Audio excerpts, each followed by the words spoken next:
What's up, Car Squad fam, and welcome back to the channel. If you're new here, welcome. My name is Derek and I do car reviews. I'm very excited to be bringing you a review of this 2019 Mercedes Benz C63S AMG. Now this one is equipped with the night package that does come with some of the parts being optioned in a high gloss black. That includes the window trim here, as well as the mirror housing, among some other things. Now, the C63S had a starting price of about 74 grand. That was 7 grand more than the standard C63. This vehicle is also equipped with the most premium optioned wheels. Today, I'll take you around a tour of both the exterior and interior of the vehicle. Then I'll take you inside for a drive. And then finally, I'll wrap it up by getting some thoughts from the owner on what his ownership experience has been like after 2 years of ownership, as well as my thoughts on the vehicle. And one other thing, I am located here in the Northern California Bay Area, so if you're located up this way and have a vehicle that I can review, please shoot me an email at the address listed here. Thank you. Starting off up front here in the engine bay, being that this is a C63S, you do get better performance numbers than the standard C63. Now both are powered by the twin-turbo 4-liter V8, and both are rear-wheel drive with 9-speed automatic transmissions. The power numbers are where they differ, however. The C63S puts out 503 horsepower and 516 pound-feet of torque. In the standard C63, you get 469 horsepower and 479 pound-feet of torque. 0 to 60 time on the C63S is 3.8 seconds with an electronically limited top speed of 180 miles per hour. On the standard C63, it's 0 to 60 is 3.9 seconds with a top speed of 155 miles per hour.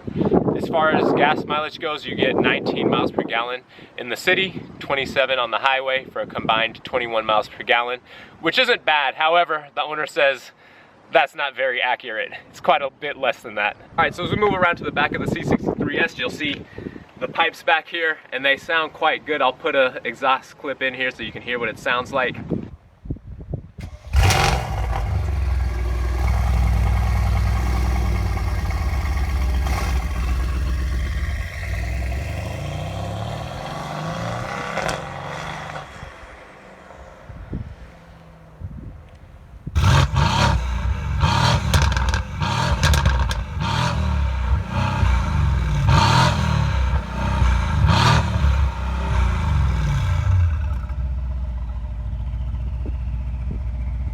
As far as trunk space goes, you'll see you have a very good amount of room here. You've got some storage pockets on both sides to strap things in and hold them down if needed. If you lift the floor of the trunk up, you'll find underneath just some tools here, an air pressure kit for your tire, as well as a tool to take the hubcaps off.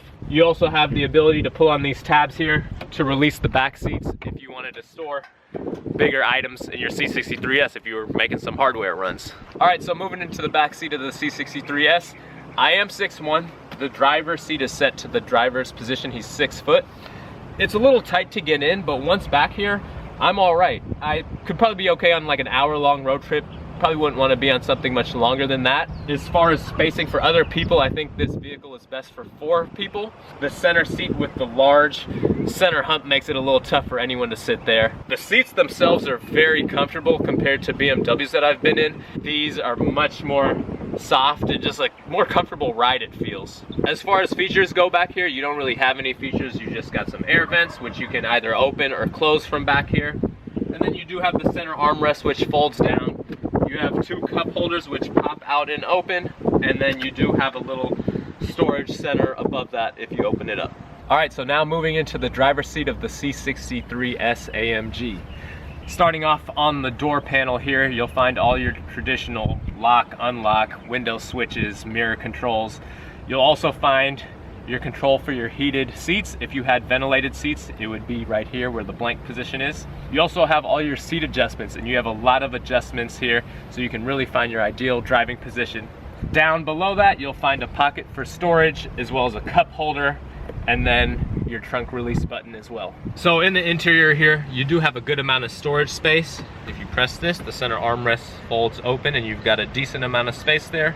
You also have some cup holders that appear when you push down on the carbon fiber here.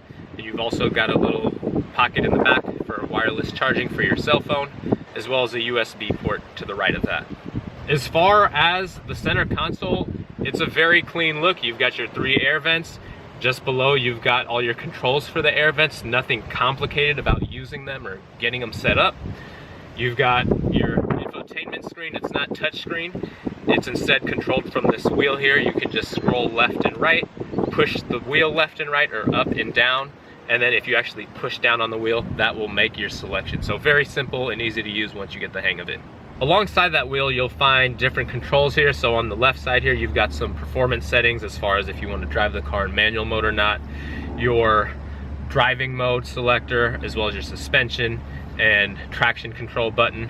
On the right side, you'll find your volume control for the infotainment system. Just below that, you've got the button to open and close the exhaust valves. Below that, you have your auto start, if, for example, you want the car to shut off at a stoplight. And then finally, below that, you've got your panorama camera for that 360 view. Above the wheel, you do have a button if you want to easily select the home screen, and then also on the left side, you've got a back button. So to the left side of the steering wheel here, you've got your light controls, your parking assist button, as well as your electronic parking brake. On the steering wheel itself, you have your paddle shifters, and just behind it, you have your blinker. And on the right side, you have your gear selector. On the steering wheel, on the left side, you'll find the control buttons for the tachometer center screen. In there, you have a range of different things that can be shown, whether it's cruising range, service, intervals, or your AMG performance settings. Just below that, you'll find your cruise control settings. Below that, you'll find 2 other buttons, and the cool thing is you can actually choose what you want those to control. If you remember, down on the center console, you had your suspension and drive settings. You can choose those here as well. Just across from there on the right side, you have this wheel here, which you can spin and toggle through the different drive modes. You've got slippery, comfort, sport, sport plus, and race, as well as individual, which you can customize with different driving features for your liking. Just above that, you'll find all your controls for the infotainment system. Well, that wraps up the tour of the exterior and interior of the vehicle. Now we'll take you out on the road for a drive. Then we maybe roll.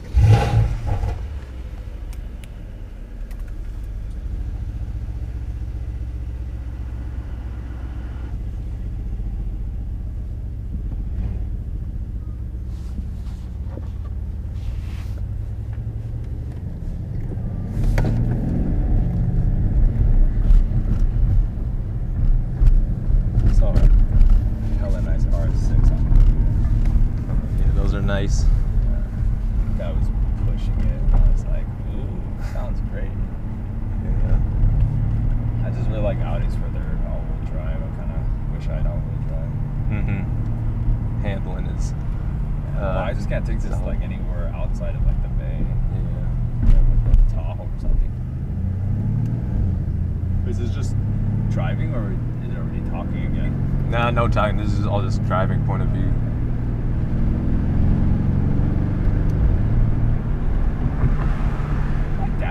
I should warn him about getting his shit jacked. Man, with gas prices, I'm thinking maybe I need to get a Prius. I'm getting scared with this going about me. It cost me $95 to fill up my truck coming back from SAC. Yeah. Your tank's really big. You have a lot more space for a gas tank than there could be as well. Yeah.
typically you all would see me now sitting in the car, driving, giving my feedback. Unfortunately, there was an issue with our recording when we went back and reviewed it, and I do apologize about that and some of the wind noise. We actually had a wind advisory warning for that weekend that we shot this video, and we tried to do our best to work around in the early morning when there was going to be the least amount of wind.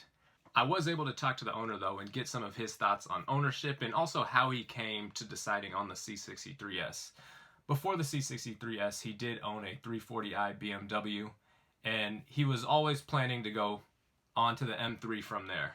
One of the things that really made him start looking at the C63 was the quality of interior and comfort of the seats that Mercedes offered in comparison to BMW. He does say that the quality and interior in the Mercedes felt a lot better than that in the BMW. In addition to that, he also noticed that there's a lot more M3s on the road and just M cars in general, and the C63S is a little bit more rare and kind of made it a little bit more unique.